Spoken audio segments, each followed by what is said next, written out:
Hey, how are you guys? It is Harrison Marin from growth-generators.com. Now, in this video, I want to talk about a topic that unfortunately I've seen over and over and over again, and it is costing MSPs significantly more money, and they're not closing the deal. They're sending out a proposal, and they're not actually getting the deal. So I'm going to demystify what you need to know, and by the end of this, you are going to make significantly more money, but also have a much higher percentage of closing ratios in your deals. I promise you that one at the end of this. So before I get into it, two things really quickly. Number one, there is a masterclass down in the links below. Go check it out. 5 ways to make significantly more money in your business. It is a great little masterclass I put together, and it is getting a total revamp in the near future, depending on when you watch this. The second part of this is there is a ton of helpful links. So if I mention something in a video and you're like, I don't know what that is or anything like that, check the links down below in the video description. There's tons of super helpful links in there, from worksheets to videos that I think are the most helpful for you, and that people have reached out and said, hey, this video transformed the way I'm doing business, and now I'm making way more money, or I have a new market, whatever it may be. Those links are down there. So I don't put them down there for my health. I put them down there for you guys. So go enjoy that. So let's get into today's video, which is ultimately the thing that's holding you back. Now, let's play the game of picture yourself. You go through the sales process, you do everything right, you've kind of talked about some basic numbers, you sit down, you send the proposal out, and I'm going to use my letter here because it seems to be doing the best job at representing a proposal, but you have this proposal, you send it in, you submit it to your client, and then they never sign. What went wrong? You think you did everything right. You went through the whole sales process, you went through really finding that pain, the customer's issues. You know that you're a perfect fit. If somebody said, Picasso, paint me a picture of who your perfect client is, this person comes to mind, and it pains you in your soul to not close this deal. That is the person that this video is for. Now, if you're not that person, that's okay too, but they don't sign this. They don't send it back. You don't get that delivery back to you. It's the worst feeling because you think you failed. And here's the problem. It might not actually be that you failed. You've done everything right. You've shown the customer the value proposition. You've quantified the value that you provide. You've gone through everything. You know that you can knock this out of the park with all the technology they have. It's a dream environment. You know it's going to be a low difficulty client with high profits in there. They're super eager to pay. You've just done everything right. You send this over. There's no signature. And the reason that is because who else are they talking to? Are they charging more money than you are? More often than not, a lot of us forget to sit there and say, hey, I'm obviously not the only person you're talking to in getting a quote or a proposal. Are you talking to other people? Ask them. The worst they could say is, I don't want to talk about it. Okay, so you move on. We've already talked about asking for the close, but you have to then ask yourself, are you charging enough? And I'll paint you a picture. You go to your local Honda dealership. You see all these Hondas, they're $20,000, $30,000, up to like $50,000 is what a Honda goes for. You're like, wow, all these Hondas are great. And they have some other used cars on the floor, and you see a used Ferrari, even a new Ferrari. You see a used Ferrari. The price tag's on it, $5,000. Seems a little weird. Seems off, right? That it's so cheap. When you're at this car dealership, every other car is $50,000 to $30,000, maybe $20,000. And all of a sudden you have this car that's freakishly low. You, as the buyer, immediately and instinctually believe that there's something wrong with it. If a customer says, hey, I have this new computer, I'll sell it to you.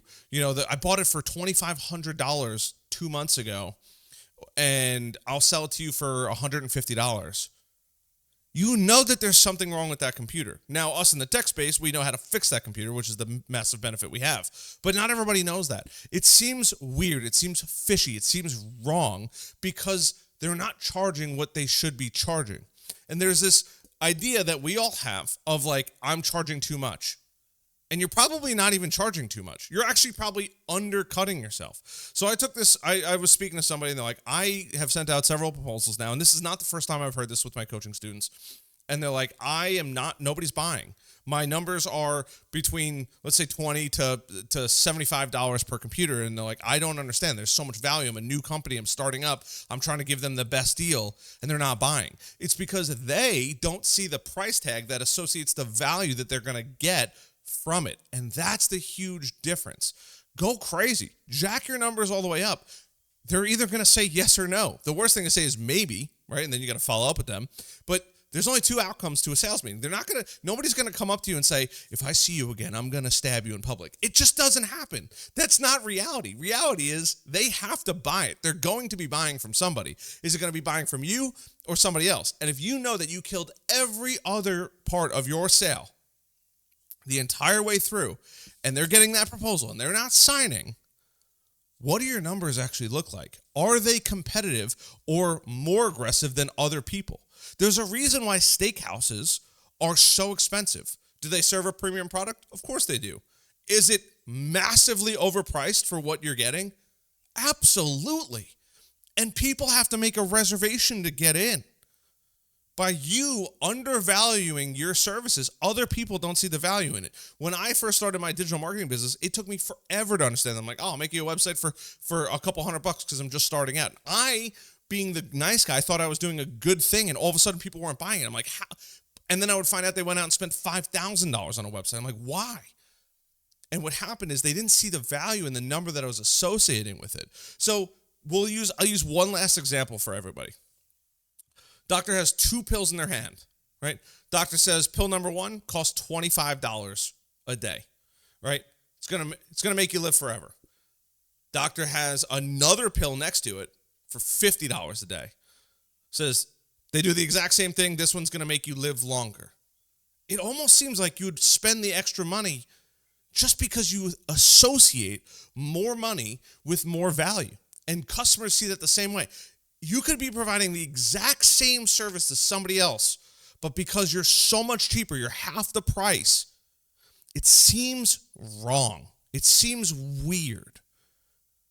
And that's the big difference between the two. So as you're going out, you're building your numbers, you're going to sell things, and you're not closing deals, ask your potential prospect, hey, do you mind if I look at XYZ's, or I know you got a couple other proposals. You don't have to give me anything else. I don't want to see anything else in the proposal, but I want to make sure that I'm charging a fair market value, or if I'm undercharging too much or overcharging too much, because I think, and ask them, you guys didn't sign up because the value associated with the cost is not there.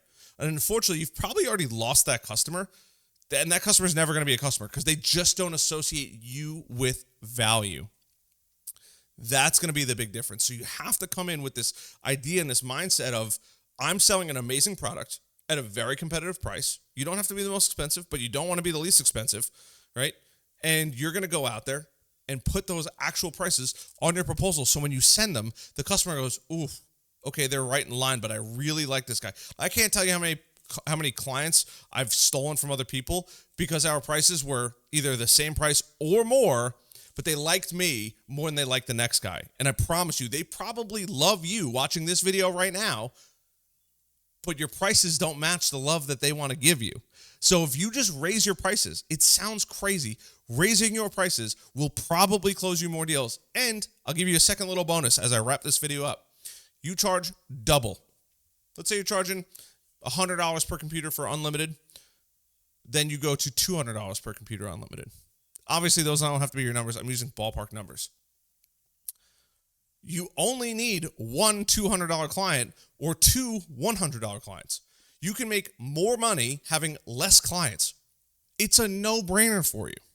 So I hope this video helps. If you guys have made it this far, I hope I've earned a like button, a subscribe button, maybe a notification bell. My next video, I'm waiting on my designer here. I'm sorry, guys. But my next video coming out with sales numbers is going to be sweet. I'm super, super excited. If you're watching this video in the past, it's going to be probably the next video in the sequence, if not the one after that. But it is fantastic. I'm super excited. I've already built it out. It's an amazing sheet that you guys are all going to want to love. I just have to actually get it designed because it looks kind of boring right now. Be truly honest. Be brutally honest with you guys. Other than that, I love you guys. I appreciate it. I'll see you guys on the next video.